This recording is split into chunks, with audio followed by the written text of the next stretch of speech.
એક fake video જે મારા નામે વાયરલ કરી રહ્યા છે અને જે વિડીયોથી મને કાંઈ લેવા દેવા જ નથી.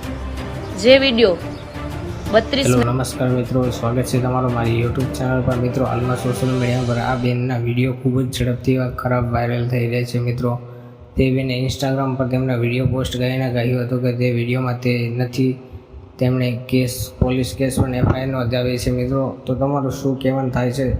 તમારું મંતવ્ય કોમેન્ટ બોક્સમાં જણાવી દો. અને મિત્રો, હાલમાં સોશિયલ મીડિયા પર એવા ઘણા વિડીયો વાયરલ થતા હોય છે. મિત્રો, તમે આ બેનને તો જાણતા જ હશો. આ બેનનું નામ છે સિંગર ભૂમિબેન આહિર, તેમનું નામ છે. મિત્રો, તેમના વિડીયો ખરાબ વાયરલ થઈ રહ્યા છે હાલમાં સોશિયલ મીડિયા પર. 2-3 મહિના થયા છે તેમના વિડીયો બનાવીને કોકે વાયરલ કર્યા છે એવું પણ કહી રહ્યા છે. મિત્રો, તેમણે કેસ કરી નાખ્યો છે અને તેમના ઇન્સ્ટાગ્રામમાં ઘણી એવી કોમેન્ટો લોકો ખરાબ પણ કરી રહ્યા છે. પણ મિત્રો, ખરેખર તે બેનના વિડીયો નથી. કોઈ એવા વિડીયો બનાવીને સોશિયલ મીડિયા પર વાયરલ કરવાની કોશિશ કરી છે. તે બેને એફઆઈઆર નોંધાવી દીધી છે. મિત્રો, બાબુભાઈ આહિરે પણ કોમેન્ટ કરી છે કે વિડીયો ફેક છે. 4 મહિનાથી લોકો અમુક હરામી માણસો ખોટી રીતે બદનામ કરવા માટે આવું કરે છે. ઠાકર સદાય સત્યનો સાથ આપે છે.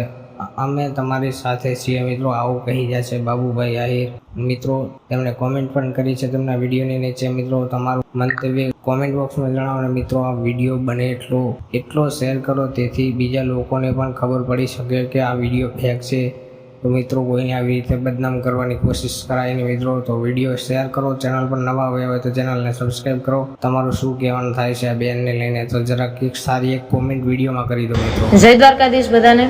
આપ સૌની વચ્ચે એક વાત રજૂ કરવા માંગુ છું કે લાસ્ટ 3-4 મહિનાથી મને બદનામ કરવા માટે મારી કારકિર્દીને આગળ વધતી ન જોઈ શકતા હોય એવા લોકો એક ફેક વિડીયો જે મારા નામે વાયરલ કરી રહ્યા છે અને જે વિડીયોથી મને કાંઈ લેવા દેવા જ નથી. જે વિડીયો 32 મિનિટ 46 સેકન્ડનો છે, જેમાંથી 2.14 મિનિટ કટ કરી મારા નામે વાયરલ કરી રહ્યા છે, જે બિલકુલ ફેક છે. તો આવા લોકોને એટલું જ કહેવાનું છે કે જે વસ્તુ સાચી છે એ તમે જાણો, ગમે એવી રીતે કોઈને બદનામ ન કરો અને આની ઉપર કાયદેસર કાર્યવાહી ચાલુ જ છે. તો જે લોકો અમને આ વિષય ઉપર એકને એક વિષય ઉપર વારંવાર કોમેન્ટ્સ, ઈમેલ્સ, કોલ કરી અને હેરાન કરે છે, એવા લોકોને ખાસ કહેવાનું છે કે આની પર કાયદેસર પગલાં લેવામાં આવશે. જો તમારે આને રિક્વેસ્ટ સમજવી હોય તો રિક્વેસ્ટ સમજો, વોર્નિંગ સમજવી હોય તો વોર્નિંગ સમજો. જય દ્વારકાધીશ.